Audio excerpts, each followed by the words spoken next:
Assalamualaikum warahmatullahi wabarakatuh. Selamat datang kembali di channel cerita horor Bendy Story.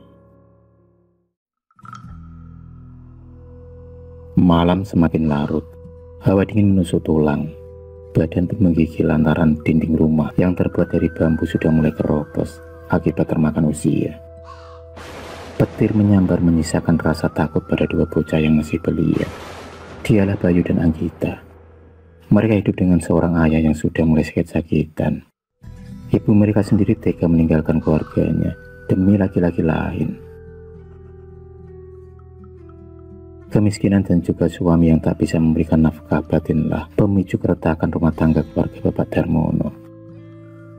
Bayu dan Anggita tak bisa melanjutkan sekolah. Kedua bocah tersebut terpaksa mengamen di jalanan demi kelangsungan hidup mereka. Pak Darmono tak bisa bekerja terlalu lelah karena bisa memicu penyakitnya kambuh. Hanya sayur daun singkonglah makanan sehari-hari mereka. Meski begitu, Bayu dan Anggita selalu terlihat bahagia di depan bapaknya. Mungkin mereka sudah terbiasa dengan hidup susah. Meski terkadang ada perasaan iri terhadap teman-temannya yang mempunyai kehidupan yang layak. Tak terasa 10 tahun berlalu. Kini Bayu tumbuh menjadi remaja yang berbadan kekar meski kulitnya gelap. Tapi wajah tampannya mampu membuat para gadis-gadis terpesona pada Bayu. Meski begitu, tak ada satupun gadis yang mau dinikahi oleh Bayu. Dan faktor ekonomilah yang membuat Bayu diremehkan. Hingga dia pun kemudian bertekad untuk merantau demi meningkatkan derajat keluarganya. Anggita tak bisa ikut karena ada bapaknya yang tak bisa ditinggal di usianya yang senja.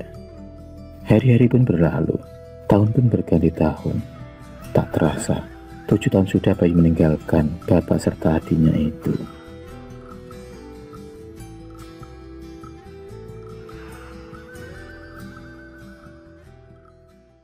Hingga musibah pun menerpa keluarga Bayu. Pak Darmono telah berpulang ke rahmatullah akibat penyakit yang sudah menjalar ke seluruh tubuhnya. Bayu sendiri tak ada kabar. Bertahun-tahun lamanya Bayu hidup di perantauan, membuat Anggita nekat mencari keberadaan saudara satu-satunya itu. Setelah hampir 1 tahun akhirnya pencarian itu pun membuahkan hasil. Bayu dan Anggita akhirnya bertemu lewat media sosial. Tangis haru terpancar dari kedua kakak beradik tersebut. Bayu kemudian memboyong adiknya menuju ke rumah. Dan alangkah terkejutnya Anggita saat sampai di depan pintu pagar. Rumah berlantai 2 itu begitu megah, lengkap dengan pilar-pilar berwarna emas, taman luas, serta perabot-perabot yang mahal, membuat Anggita berjejak kagum.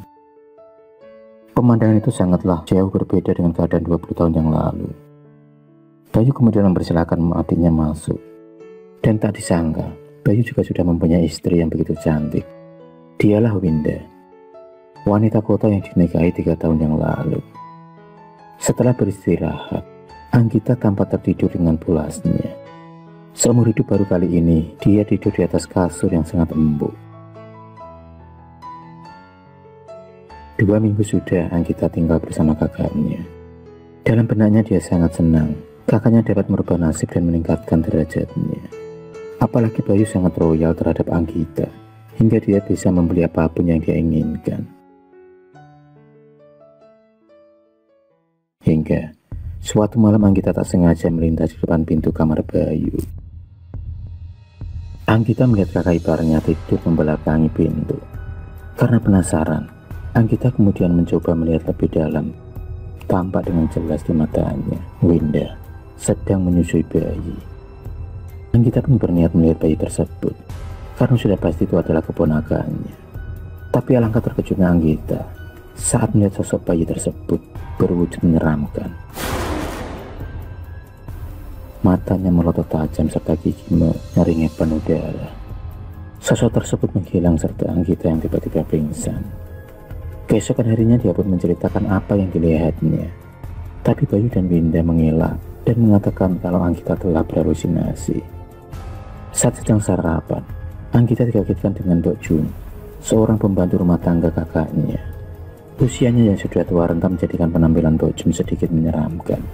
Rambut putih yang acak-acakan serta jalannya yang membungkuk membuat gerakannya kurang cepat. Tapi meski begitu, Mbok Jum masih dipekerjakan Bayu dengan alasan kasihan. Hari itu 3 minggu sudah Anggita menumpang hidup di rumah kakaknya. Tapi keanehan-keanehan sering muncul di setiap malam. Dia selalu ditemui sosok bayi pelontos dalam mimpinya. Apalagi kamar yang dia tempati terasa pengap dan panas. Bahkan di malam-malam tertentu, dia selalu melihat bocah kecil bermain-main di atas lemari.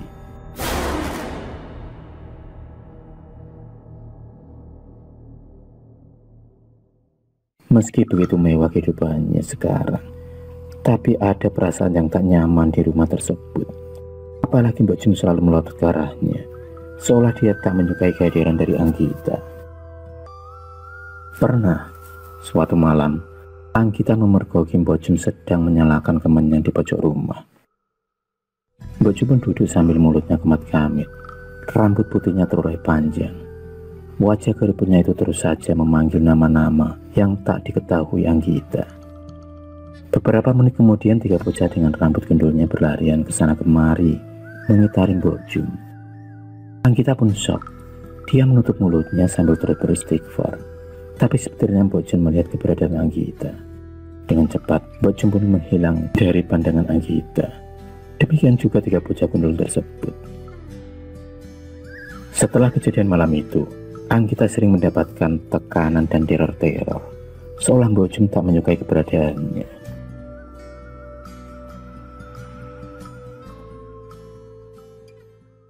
Suatu pagi, seperti biasanya Bayu dan istrinya juga adiknya sarapan di meja makan. Mbok Jum telah menyiapkan beberapa menu masakan yang lumayan banyak. Winda sendiri terlihat meneteskan air liur. Mbok Jum pun segera menyiapkan 1 porsi sup iga. Winda dengan cepat menyantap bak kesetanan. Sulit dipercaya, wanita cantik itu dapat menyantap seluruh makanan di meja tanpa tersisa. Dan yang membuat aneh, Mbok Jum selalu mengelus rambut Winda setiap kali Winda menyantap makanan. Anggita yang merasa mual melihat sikap kakak iparnya itu hanya bisa menunduk. Dia pun segera mengambil sup untuk disantap. Tapi baru saja dia mau makan, dilihatnya gumpalan rambut putih di dalam mangkuknya. Ia pun berlari ke kamar mandi karena ingin muntah. Sementara itu Mbok Jum menyeringai senyum sinis tersungkim di mulutnya. Siapakah Mbok Jum? Dan siapa ketiga bocah gundul itu? Pertanyaan demi pertanyaan pun muncul di benak Anggita.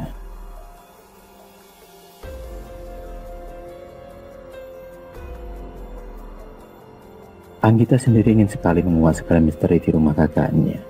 Terlebih sikap Winda yang selalu terlihat pucat setiap pagi sehabis bangun dari tidur.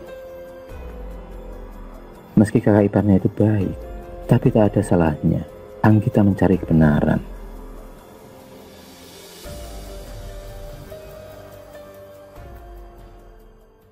Diam-diam kemudian Anggita masuk ke kamar kakaknya.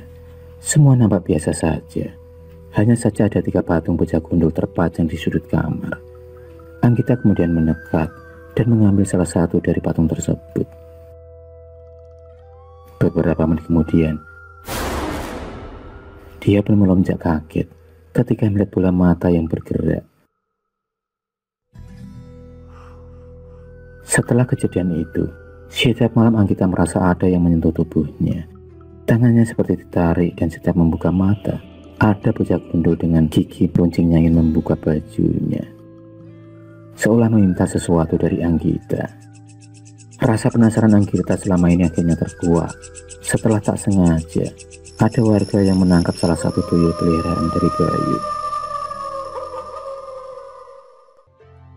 Warga sendiri sangat marah akan hal ini. Namun Pak Ustadz berpesan kepada para warga agar tidak main hakim sendiri, karena hal-hal yang berbau klinik dan gaib seperti ini sulit untuk dibuktikan secara logika. Pak Ustadz akhirnya mengurung si tuyul tersebut ke dalam botol. Warga sendiri disuruh Pak Ustadz untuk lebih berhati-hati dan waspada dan sering mengaji untuk menangkap para tuyul yang mencuri uang. Anggita semakin yakin kalau kakaknya memelihara tuyul. Dengan tertangkapnya tuyul oleh para warga dan beberapa kejadian yang dialami oleh Anggita sendiri. Namun, Anggita tak berani untuk mengungkap kalau kakaknya lah yang selama ini memelihara tuyul demi mendapatkan kekayaan dan pesugihan dengan cara yang cepat. Rupanya syarat yang harus dijalani oleh Winda adalah dengan menyusui para tuyul-tuyul tersebut yang ia pelihara. Dan tuyul-tuyul tersebut akan dengan sangat ragusnya menyusup pada Winda, yang membuat tubuh Winda semakin lama semakin kurus akibat selalu menyusui si tuyul peliharaannya. Karena sebenarnya di hisap itu adalah darah Winda. Ritual tersebut selalu dilakukan di waktu-waktu tertentu di kamar Winda.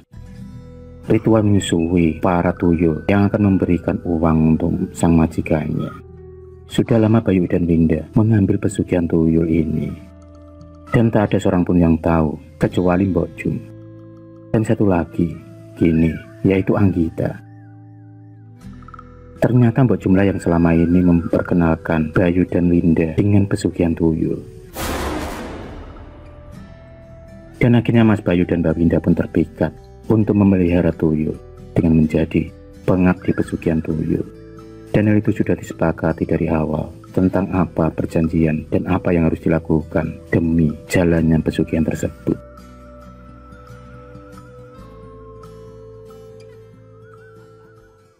Maka tak heran kalau selama ini Mas Bayu termasuk salah satu orang terkaya di desanya, dari beberapa deretan orang-orang kaya di desanya. Mas Bayu yang dulunya miskin, kini menjelma menjadi orang kaya, orang yang sangat kaya raya dan serba kecukupan semuanya. Awal mula semua itu terjadi di saat Mas Bayu sudah menikah dengan Mbak Winda sekitar 3 tahun. Dan tiba-tiba Mas Bayu diberhentikan dari pekerjaannya. Saat itu, Mas Bayu pun terkena PHK sepihak dari perusahaan di mana Mas Bayu bekerja. Dan dari perusahaan itulah, sebenarnya Mas Bayu dan Mbak Winda bertemu dan menjalin kasih hingga akhirnya menikah. Sejak saat itulah ekonomi mereka berdua morat-marit karena Mbak Winda sudah tidak bekerja lagi di perusahaan tersebut. Semenjak itulah, hidup mereka dalam serba kekurangan dan akhirnya banyak hutang di sana-sini. Keadaan itu membuat Mas Bayu stres, bingung, harus bagaimana lagi, harus berbuat apa lagi, harus kerja apa lagi.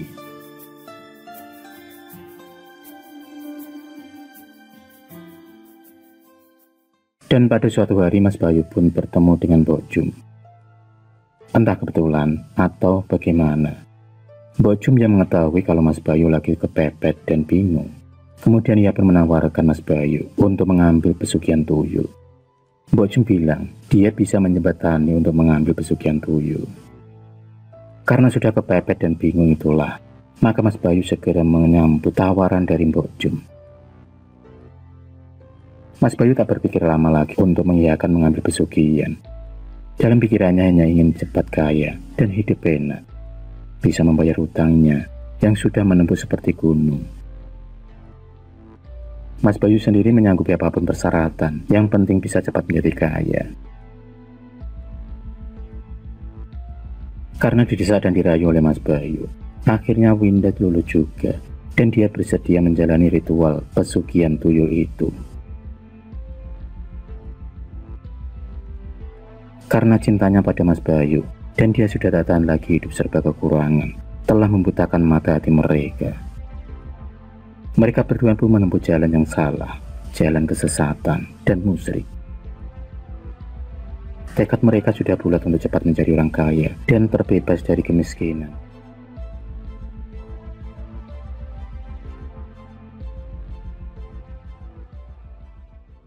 Setelah menjadi pengabdi pesugihan tuyul itulah, kehidupan Bayu dan Winda mulai membaik. Uang mereka kini mulai melimpah, dan hutang mulai lunas semua. Mereka mulai mempunyai rumah yang besar dan mewah. Uang tabungan pun semakin banyak dan juga mobil berjajar. Mereka mau membeli apapun pasti bisa. Berbanding terbalik dengan kehidupan mereka yang dahulu. Namun kini karma menghampiri mereka berdua. Winda yang selalu menyusui para tuyul tersebut, kini semakin lama kesehatannya semakin menurun drastis. Sebenarnya dia sudah tidak sanggup lagi menjalani ritual tersebut.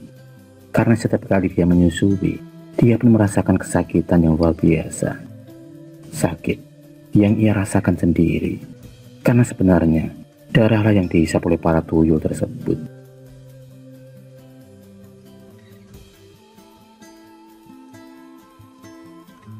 Dan benar saja, pada suatu pagi, Mbak Winda ditemukan meninggal dengan keadaan yang mengenaskan. Ia seperti menjerit meraung kesakitan. Matanya melotot keluar dan di tubuhnya banyak darah yang berjajaran. Di tubuh dan di atas spray. Sungguh malang kematian yang dialami oleh Mbak Winda. Kematian yang mengerikan dan menyakitkan.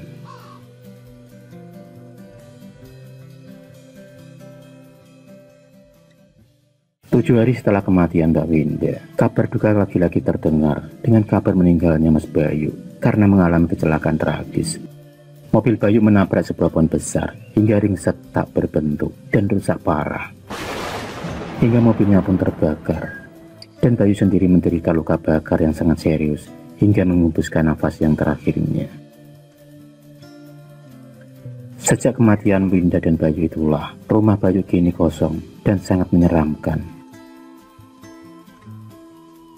Beberapa kali terlihat penampakan sosok makhluk astral dan tuyul di rumah tersebut. Sementara Anggita memutuskan untuk kembali pulang ke kampung halamannya karena perasaan yang tak enak dan tak nyaman tinggal di rumah tersebut. Sementara itu, Mbok Jum tiba-tiba menghilang seperti ditelan bumi.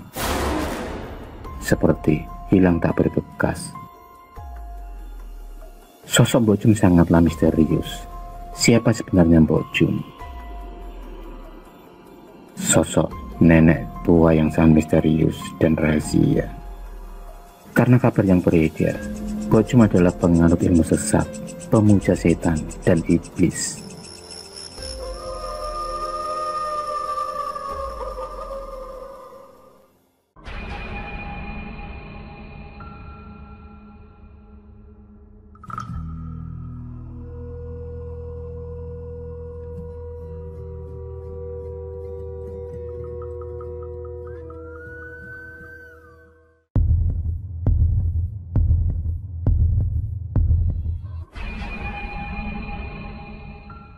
Terima kasih sudah menonton video cerita bergambar ini.